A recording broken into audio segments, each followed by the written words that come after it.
Well, hello, Nate. Welcome to the show today. And today is the third day for the Twin Cities Startup Week. And why don't we start with you introducing yourself to our audience today? And I guess what made you attend the event? Thanks, Gay. It's great to be here and appreciate the opportunity to speak today.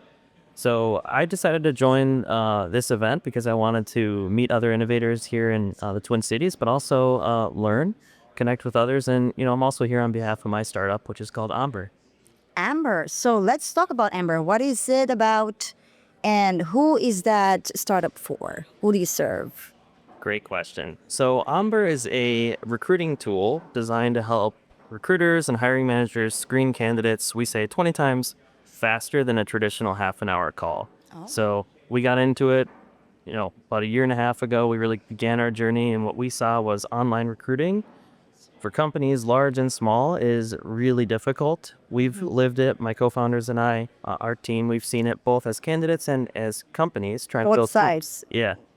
And it's just a really difficult problem. So we designed a tool that lets you as a recruiter or as a hiring manager send an invitation link to candidates, prompting them to respond with a short form video answer to a question or questions of your choice. And then you can flip through those videos very quickly and efficiently alongside resumes to decide who you want to move forward into the actual interview process. Okay, well, this sounds to be like you are coming into this project, if you will, from a personal point of view, right? From your own personal experience. Why don't you take us back to that pivotal moment that made you decide, oh, there is a gap in the market.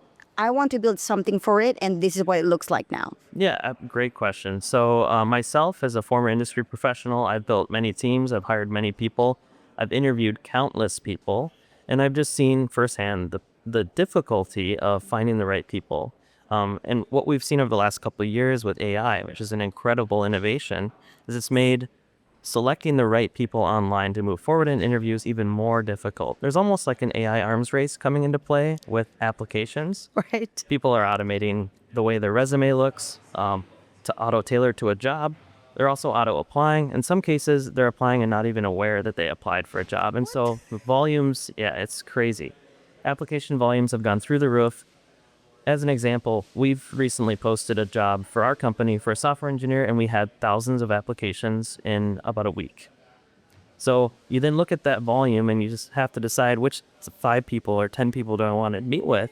It's very difficult. So we decided to build this tool to help you screen faster, find more needles in the haystack, i.e. the best talent, and let the best talent win and get into that interview process to have the best chance at moving forward. Well, that sounds like, to me, you're speeding up, but also increasing the quality of the people that come through via, I guess, help us understand what AI, is this people screening? What does the process look like? Yeah, great question. So there is a screening element that is human. We believe AI, as incredible as it is, it can't do everything. And so we want recruiters, we want hiring managers to have a closer view to more candidates more efficiently. So it is designed to be, we call it human first, both for candidates, knowing that their video, it's going to be viewed by a real human, but also we want it to be efficient for the recruiters and for the hiring managers. We are implementing AI as well to basically review these transcripts, review these videos, and assess basically, how well did this video perform to start to automate and shuffle the list of videos to make it more efficient. So for example, if there is a huge volume, we will provide scores on these videos. We'll help recruiters and the hiring managers assess which ones they should watch first, but also the videos themselves are very short. So again, maybe thousands of screenings won't be feasible to watch, but absolutely watching 20 or 30 in a half an hour sitting, very feasible. Versus today, it's often one conversation in a half an hour, Right. and then that's it. So really pulling on that efficiency thing. But Yes. I guess, how can you tell? Like, I can easily create a clone of myself on AI or using AI, right? And have that be the person in the video. Like, can you tell? Like, are you able to? It's a great question. AI has gotten incredible, and it is sometimes difficult to tell, especially recently as the technology has advanced more and more. What we say is there's a lot of fake profiles out there, actually. There's fake candidates applying, maybe for bad reasons. They're maybe trying to be unauthentic. What what we found is, for the most part, if someone's willing to go through the process of submitting a screening on our tool, that helps actually weed out a lot of the unauthentic profiles. It also helps gauge, are they interested? But then lastly, you can kind of tell. It's just another view before you jump on a call where you're maybe stuck with this person for half an hour. You can get a 1 or 2 minute review first of that candidate to decide, is this worth moving forward with my time? Okay. Well, that, I guess, I mean, I can tell if it's like AI, but I guess, like you said, there's going to be a lot of this application, and I think you're really winning them in terms of like getting back their time, right? And increasing the quality of the people that come through. And like, do I want to spend, at least 15 minutes, even sitting down with this person if I already know, like, no, this is not the right candidate for our company, Right. or this doesn't fit the right culture. Yeah. Right. Yeah, So, absolutely. speaking of culture, is there any specific niche or segment in the market that you guys are more focused on helping? Great question. So this problem exists across all industries and all types of roles, frankly. As a recruiter myself, I've helped find executives at the C-level. I've also helped my clients. By the way, I also do recruiting as well as for part of my profession. I've also helped find contractors or even entry level. And the problem is definitely something that exists across that spectrum. What we're doing, though, as we focus on building our business, is we're really leaning in initially on what are those industries and also those roles where maybe your background isn't as important, or your resume, but more how you show up. For example, sales roles, maybe it's customer-facing roles, or roles where communication and collaboration are really important parts of what you do. That's where we're starting to lean in. So I guess, what's the interface that's involved? Is this all web-based? Are there going to be in person, or what's it look like the process, like, I guess, briefly, from start to finish, from like finding the right person to sifting through and then hiring the right candidate? Absolutely. So today, how our tool works is you're going to first start with sourcing candidates. That's actually going to happen upstream with other tools. So job board sites, even networking, it's all happening up front.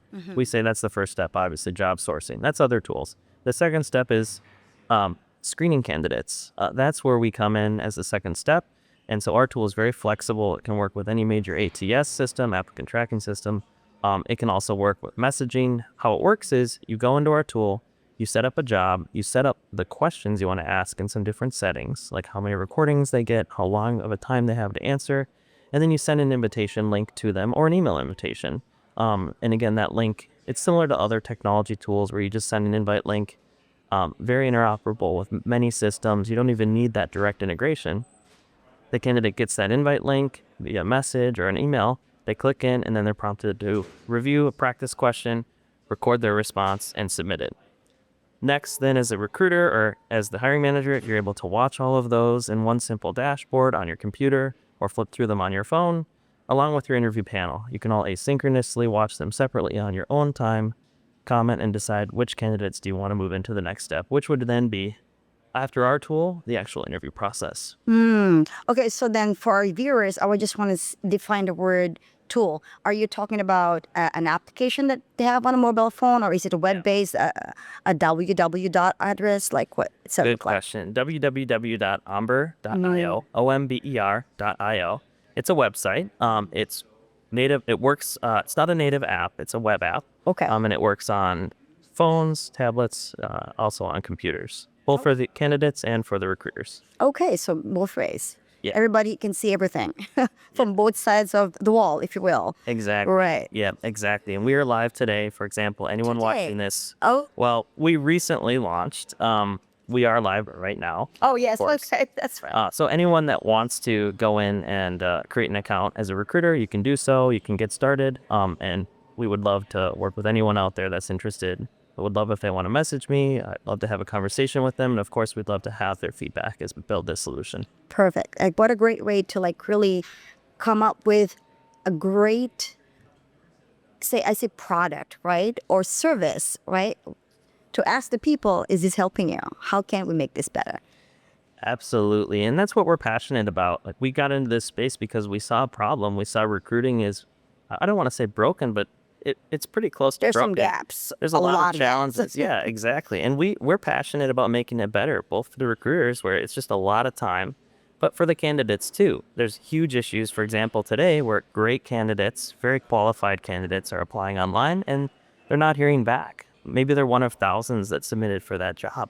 And so we want to make the process easier, more efficient, and frankly more fair. We want more voices to be heard in that review process, so more candidates have a fair shot. Perfect segue. So I want to say, speaking of voices to be heard, right, through that process of yours, how is the Twin Cities Startup Week been for you in terms of like the different voices and ideas that you've heard in so many different workshops and events that have gone through for the first 3 days?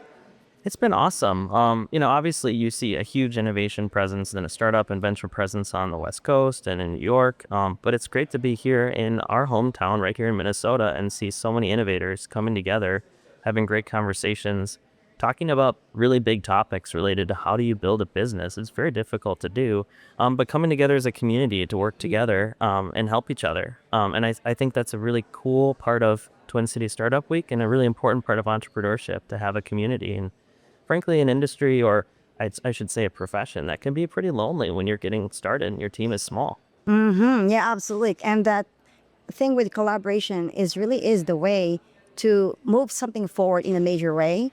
You have that support right behind you. I think knowing that I can never fail at this, right? Because I have the community voting for this. Like, okay, this is needed in the market, and I'm creating something that will actually help, right? The industry, right? Yeah, absolutely. It's been a great chance for us to get feedback from others here at the conference and frankly show them our solution, get learnings, get a feel for, frankly, how many are interested. Many of them here I've met this week will be creating accounts and getting started with our tool. So it's been a great experience. Perfect. And it's really just you putting yourself out there more, right? And saying, hey, I got something. You might be interested in this or not, but I want to show you. Yeah, we love all of that, including the bad feedback, because ultimately we say bad feedback is great feedback. It helps us refine what we're building and make sure we're building the right thing for the market. Perfect. Last question for you. You've been in recruiting. Obviously, it's a people's, I guess, business, if you will. What led you that way? I love working with people and understanding what are their superpowers, and then frankly, what are their goals and what kind of role do they want to have. I think doing good work and having the chance to do good work is really an important part of our world and our society, and it can bring joy both to the organizations and value, but also to the candidates and to the workers. And so I love connecting great people with great opportunities, and it brings me a lot of joy to see when I can finally make that connection to somebody getting that job that they really were wanting to have and getting started. And it's there's nothing more awesome than seeing candidates succeed. I'm going to zip my mouth from there because that's the micro moment. Well, thank you so much, Nate, for joining us today. It was a pleasure speaking with you. And keep doing what you're doing. We're very excited to see this innovation to go out there and help a lot of people. Thank you so much. It's been great chatting with you. Awesome.